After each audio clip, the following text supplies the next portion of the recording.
You're going to look incredible in this one. Relax. Let go. Let yourself slip into something exquisite, something effortless, something unforgettable. And when you're ready, baby, dream of a new life.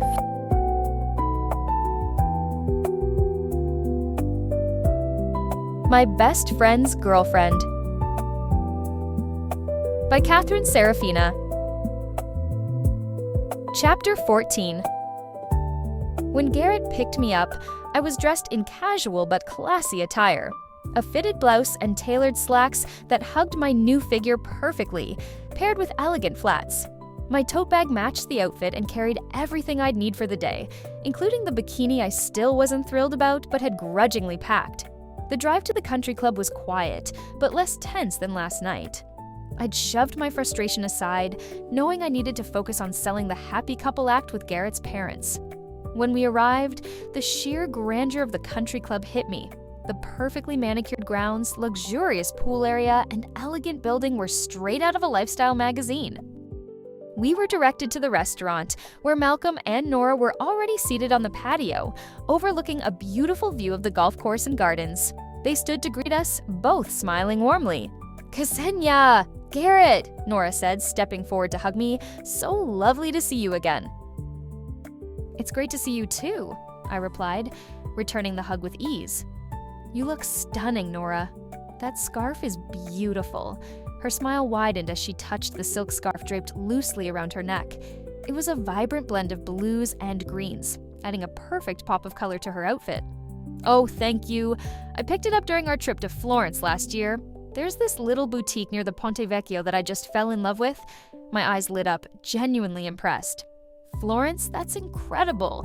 I've always wanted to go to Italy, especially Florence. The art, the food, and the history. It's been on my bucket list forever." Malcolm chimed in with a smile. "You'd love it. Nora and I have been a few times, and it never gets old. There's something magical about it." Nora nodded enthusiastically. "You'll have to make a trip someday. I'll even give you the name of the boutique. It's worth it." "I'd love that," I said, my excitement slipping through despite myself. "It sounds like a dream." Garrett rested a hand lightly on my back, a subtle gesture that felt both reassuring and carefully deliberate. "Maybe we'll make it out there one day," he said smoothly, joining the conversation.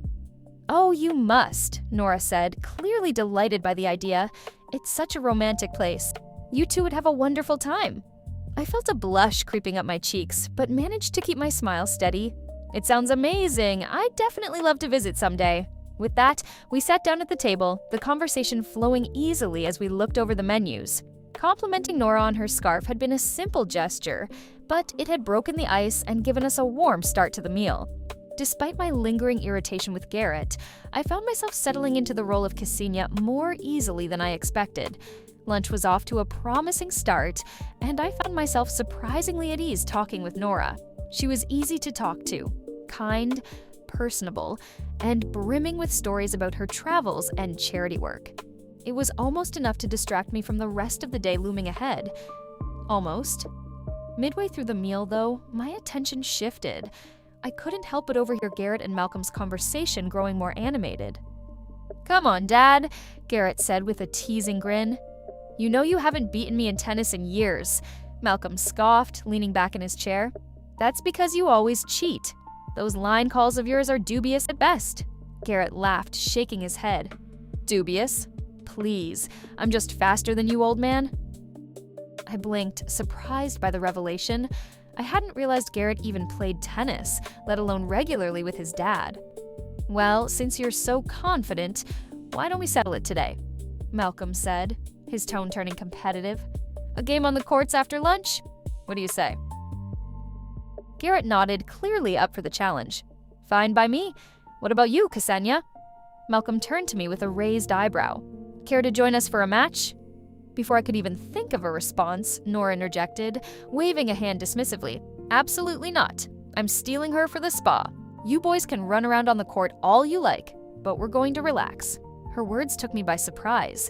I hadn't anticipated spending alone time with Garrett's mom, and the thought made my nerves spike a little, but I kept my composure, smiling warmly as I responded.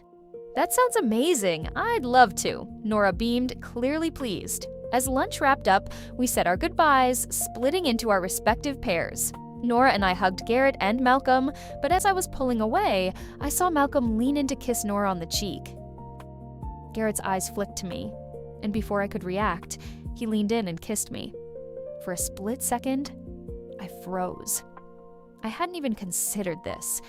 Of course, we were supposed to be a couple who'd been together for 6 months. Kissing should be second nature. But I wasn't prepared for it to actually happen.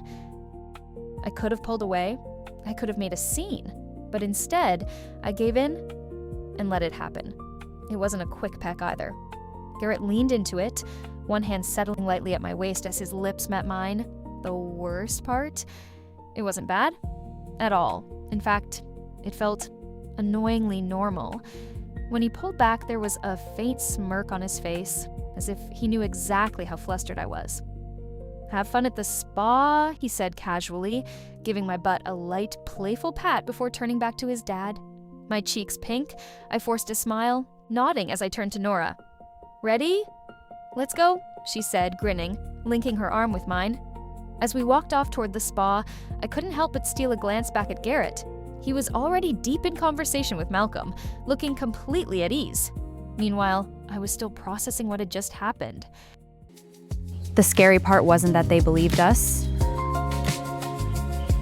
It was how easily I did. Still lost in the dream, aren't you? Don't worry, I've got plenty more where that came from. Sweet, sexy, transformative little dreams. All just a click away. And if you're craving the naughty versions, the ones too hot for YouTube, you know exactly where to find them. On my Patreon. I'll be waiting